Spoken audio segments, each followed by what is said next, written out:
Hi everyone, welcome to Snigdha DS academy. All competitive ఎగ్జామ్స్లో వచ్చేటటువంటి Indian geography నుంచి వచ్చే మోస్ట్ ఇంపార్టెంట్ క్వశ్చన్ ఆన్సర్స్ చూద్దాం. So friends, let's start the class. Question number 1. ఈ క్రింది ప్రకటనలను పరిగణించండి. అంటే ఇక్కడ 2 ప్రకటనలు ఇవ్వడం అయిందండి. అయితే వీటిలో ఏది సరైనవి అని చెప్పేసి క్వశ్చన్ ఇక్కడ. ఫస్ట్ వన్ వచ్చేసి, తీర ప్రాంతాలలో రాత్రి సమయంలో భూమి మీద గాలి సముద్రం మీదుగా వీస్తుంది. సెకండ్ వన్, తీర ప్రాంతాలలో రాత్రి సమయంలో సముద్రం మీదుగా ఉండే గాలి భూమిపై ఉన్న గాలి కంటే వెచ్చగా ఉంటుంది. సో కరెక్ట్ ఆన్సర్ వచ్చేసి ఆప్షన్ సి అండి, 1 మరియు 2. అంటే ఇవి 2 సరైనవిగా చెప్పవచ్చును. అంటే తీర ప్రాంతాల్లో కనుక చూసినట్లయితే రాత్రి సమయంలో భూమి పైన ఉన్నటువంటి గాలి సముద్రం మీదుగా వీస్తుంది. నెక్స్ట్ సముద్రం మీదుగా ఉండేటటువంటి గాలి భూమిపై ఉన్న గాలి కంటే వెచ్చగా ఉంటుంది. నెక్స్ట్ క్వశ్చన్, ఈ క్రింది ప్రకటనలో ఏది సరైనది అని చెప్పి క్వశ్చన్ అండి. ఇక్కడ ఫస్ట్ మనం వచ్చేసి, అంతర ఉష్ణమండల కలయిక విభాగం అనేది అల్పపీడన బెల్ట్, ఇది ఉత్తర భారతదేశం మరియు పాకిస్తాన్ల మీదుగా సంప్రదింపుల యొక్క ముఖ్యమైన విభాగంను ఏర్పరుస్తుంది. నెక్స్ట్, అంతర ఉష్ణమండల కలయిక విభాగం అనేది వివిధ దిశల నుండి గాలుల ప్రవాహాన్ని ఆహ్వానిస్తుంది. ఇక్కడ అంతర ఉష్ణమండల కలయిక గురించి ఇవ్వడం అయిందండి. అయితే అంతర ఉష్ణమండల కలయిక విభాగం గురించి ఇవ్వడం అయింది. ఇదేంటంటే అల్పపీడన బెల్ట్, ఇది ఉత్తర భారతదేశం మరియు పాకిస్తాన్ల మీదుగా సంప్రదింపుల యొక్క ముఖ్యమైన విభాగంను ఏర్పరుస్తుంది. ఏదండి? అంతర్ ఉష్ణమండల కలయిక విభాగము. నెక్స్ట్, దిశల నుండి గాలుల ప్రవాహాన్ని ఆహ్వానిస్తుంది. నెక్స్ట్ క్వశ్చన్, భారతీయ ఋతుపవనాలపై ఎల్ నినో ప్రభావం గురించి క్రింది ప్రకటనలు పరిగణించండి. ఆన్సర్ ఆప్షన్ సి అండి, 1 మరియు 2. అంటే ఇక్కడ 2 సరైనవిగా చెప్పవచ్చును. అంటే భారతీయ ఋతుపవనాలపై ఎల్ నినో ప్రభావం గురించి క్రింది ప్రకటనలు పరిగణించండి అని అంటే, ఇక్కడ ఎల్ నినో ప్రభావము భారతీయ ఋతుపవనాలపై ఏ విధంగా ఉంటుంది అనేది ఇక్కడ 2 ప్రకటనలు ఇవ్వడం అయిందండి. దక్షిణ పసిఫిక్ మహాసముద్రంలో ఉపరితల ఉష్ణోగ్రత పెరుగుతుంది. భారతదేశంలో తక్కువ వర్షపాతము ఉంటుంది. నెక్స్ట్, వాకర్ సర్క్యులేషన్ దాని సాధారణ స్థానం నుండి తూర్పు వైపుకు మారుతుంది. మరియు భారతదేశంలో ఋతుపవన వర్షపాతాన్ని తగ్గిస్తుంది. ఏంటిదంటే అది వాకర్ సర్క్యులేషన్. సో ఇక్కడ ఆన్సర్ వచ్చేసి ఆప్షన్ సి అండి, 1 మరియు 2 సరైనవి. నెక్స్ట్ క్వశ్చన్, కల్ బైసాఖి వర్షపాతానికి సంబంధించి ఈ క్రింది వాటిలో సరైన దాన్ని గుర్తించండి. కల్ Baisakhi very very important question అండి. అయితే కల్ బైసాఖి వర్షపాతానికి సంబంధించి సరైనది ఏదో గుర్తించండి అని చెప్పేసి ఇక్కడ క్వశ్చన్ అండి. ఆన్సర్ వచ్చేసి ఆప్షన్ బి, పశ్చిమ బెంగాల్. అంటే కల్ బైసాఖి వర్షపాతానికి సంబంధించినది ఏంటిదండి? అది పశ్చిమ బెంగాల్. నెక్స్ట్, తిరోగమన ఋతుపవనాలు వర్షపాతాన్ని ఈ క్రింది ఏ రాష్ట్రాలకు అందించడం జరుగుతుంది? తిరోగమన ఋతుపవనాలు అనేవి వర్షపాతాన్ని తమిళనాడు రాష్ట్రాలకు అందించడము జరుగుతుంది. నెక్స్ట్ క్వశ్చన్, ఈ క్రింది వాటిలో భారతదేశంలో అత్యంత తేమగా ఉండే ప్రదేశం ఇది. వెరీ వెరీ ఇంపార్టెంట్ క్వశ్చన్ అండి. అత్యంత తేమగా ఉండేటువంటి ప్రదేశం ఇది అని అంటే ఇక్కడ ఆన్సర్ వచ్చేసి ఆప్షన్ డి అండి, మాసిస్రామ్. మన భారతదేశంలో అత్యంత తేమగా ఉండేటటువంటి ప్రదేశము మాసిస్రామ్. నెక్స్ట్, ఈ క్రింది వాటిలో నైరుతి ఋతుపవనాలు కేరళకు ఏ కాలంలో చేరుకుంటాయి? ఇక్కడ నైరుతి ఋతుపవనాలు అండి కేరళకి ఏ కాలంలో చేరుకుంటాయి అంటే ఆన్సర్ వచ్చేసి మే ముగింపులో. నైరుతి ఋతుపవనాలు వచ్చేసి కేరళకు మే ముగింపులో చేరుకోవడము జరుగుతుంది. ఈ క్రింది వాటిలో నైరుతి ఋతుపవనాలు భారతదేశం యొక్క మొత్తం వర్షపాతానికి ఏ మేరకు దోహదం చేస్తాయి? ఏ మేరకు దోహదం చేస్తాయి అంటే ఇక్కడ ఆన్సర్ వచ్చేసి ఇక్కడ 80 నుంచి 90%. ఎంత అండి? 80 నుంచి 90% మన భారతదేశం యొక్క మొత్తం వర్షపాతానికి దోహదం చేయడము జరుగుతుంది. నెక్స్ట్ క్వశ్చన్, దిగువ ఇవ్వబడిన కోడ్ల నుండి సరైన సమాధానాన్ని ఎంచుకోండి. ఆన్సర్ ఆప్షన్ సి అండి. ఇక్కడ ఏ అనేది అంటే ఇక్కడ ఏ వచ్చేసి డల్ హౌసీ, అంటే ఇక్కడ ఆప్షన్ ఏలో హిల్స్ రిసార్ట్స్ ఇవ్వడమైంది. నెక్స్ట్ రాష్ట్రాలు ఇవ్వడమైంది. ఏ హిల్ రిసార్ట్స్ ఏ రాష్ట్రంలో ఉన్నాయని చెప్పేసి ఇక్కడ క్వశ్చన్ అండి. ఆన్సర్ వచ్చేసి ఇక్కడ ఆప్షన్ సి అండి. ఆప్షన్ సి ఏంటంటే ఏ డల్ హౌసీ. డల్ హౌసీ అన్నది హిమాచల్ ప్రదేశ్. ఏంటంటే ఇది డల్ హౌసీ అనేది హిమాచల్ ప్రదేశ్. అంటే డల్ హౌస్ రిసార్ట్స్ అనేది హిమాచల్ ప్రదేశ్లో కలదు. నెక్స్ట్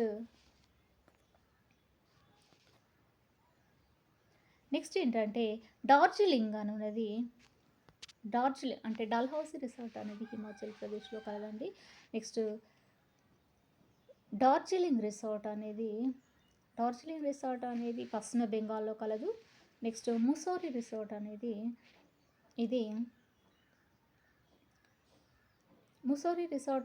ఇది ముసోరి సి వచ్చేసి ఇక్కడ ఏంటంటే ఉత్తరాఖండ్లో కలదు. నెక్స్ట్ పహల్గామ్ అనేది జమ్మూ మరియు కాశ్మీర్లో కలదు.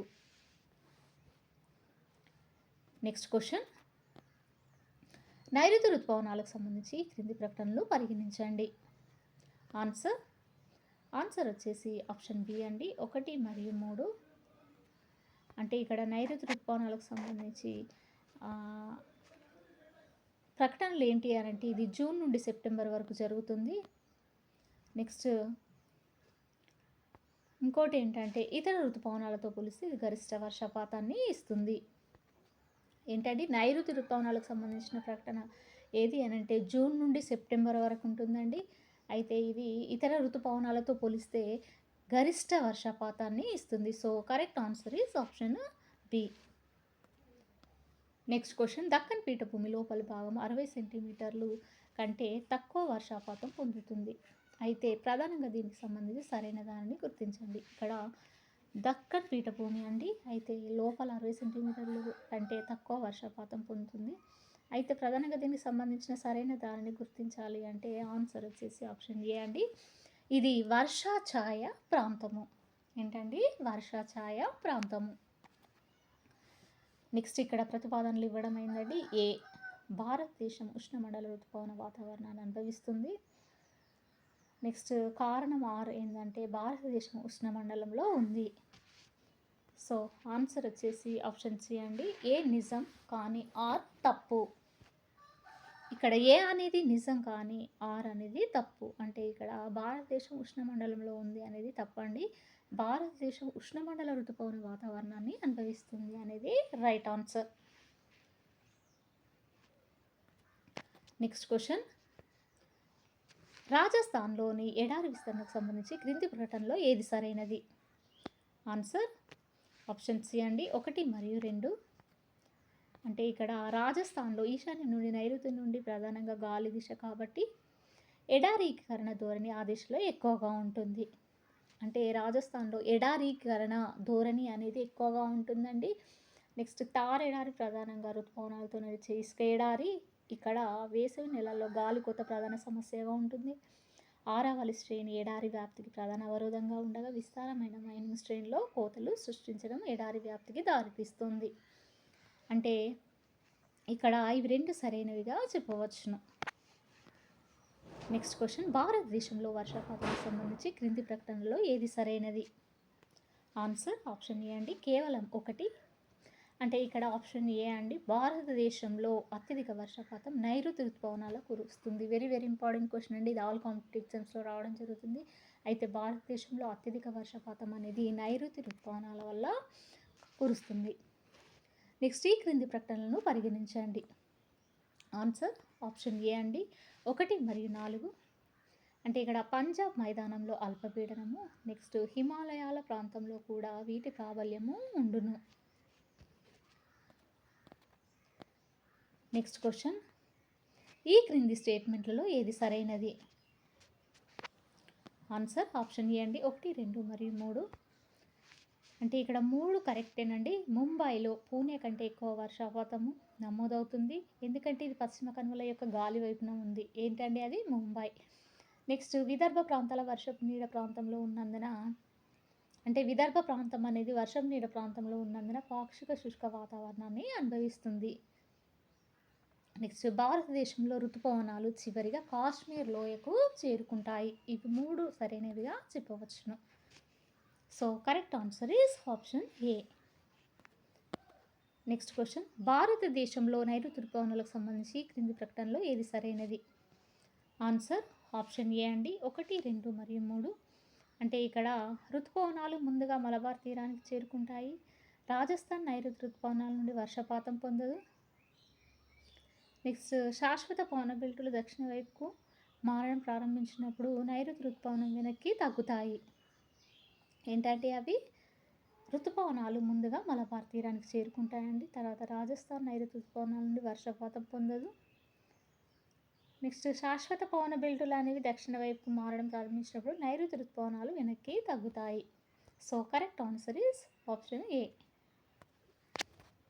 నెక్స్ట్ క్వశ్చన్, భారతదేశంలో ఋతుపవనాల రకానికి చెందిన వాతావరణానికి ఈ క్రింది వాటిలో ప్రధాన కారకాలకు సంబంధించి ఈ క్రింది వాటిలో ఏది బాధ్యత వహిస్తాయి? ఆన్సర్ వచ్చేసి ఇక్కడ ఆప్షన్ బి అండి. ఆప్షన్ బి ఏంటంటే 1, 2, 3, 4. అంటే ఇక్కడ భారతదేశ ఋతుపవనాల రకానికి చెందినటువంటి వాతావరణానికి ప్రధాన కారకాలకు సంబంధించి క్రింది వాటిలో ఏవి బాధ్యత వహిస్తాయంటే 4 బాధ్యత వహించడము జరుగుతుంది. ఏంటంటే స్థానము, థర్మల్ కాంట్రాస్ట్, ఎగువ గాలి ప్రసరణ, హిమాలయాల పర్వతాలు. నెక్స్ట్ క్వశ్చన్, ఈ క్రింది ప్రకటనలు పరిగణించండి. అంటే ఇక్కడ నైరుతి ఋతుపవనాలు భారతదేశంలో పుడతాయి. పంజాబ్ మైదానంలో అల్పపీడనము. నెక్స్ట్ దక్షిణ భారతదేశంలోని ప్రాంతాలలో అధిక పీడనము. భూమధ్య రేఖ అల్పాన్ని అవరోహణ గాలి ప్రవాహం ద్వారా నింపడం. నెక్స్ట్ హిమాలయాలు. అయితే ఈ పైన ఇచ్చినటువంటి ప్రకటనలో ఏది సరైనది అని అంటే ఇక్కడ ఆన్సర్ వచ్చేసి ఆప్షన్ ఏ అండి, 1, 1 and 4. అంటే ఇక్కడ 1 మరియు 4. అంటే ఇక్కడ పంజాబ్ మైదానంలో అల్పపీడనము. నెక్స్ట్ హిమాలయాలు. నెక్స్ట్ క్వశ్చన్, ఈ క్రింది ప్రకటనలను పరిగణించండి. ఆన్సర్ ఆప్షన్ సి అండి, 1 మరియు 2. అంటే ఇక్కడ జూలై నెలలో inter tropical convergence zone Indo Ganga మైదానంలో ఉంది.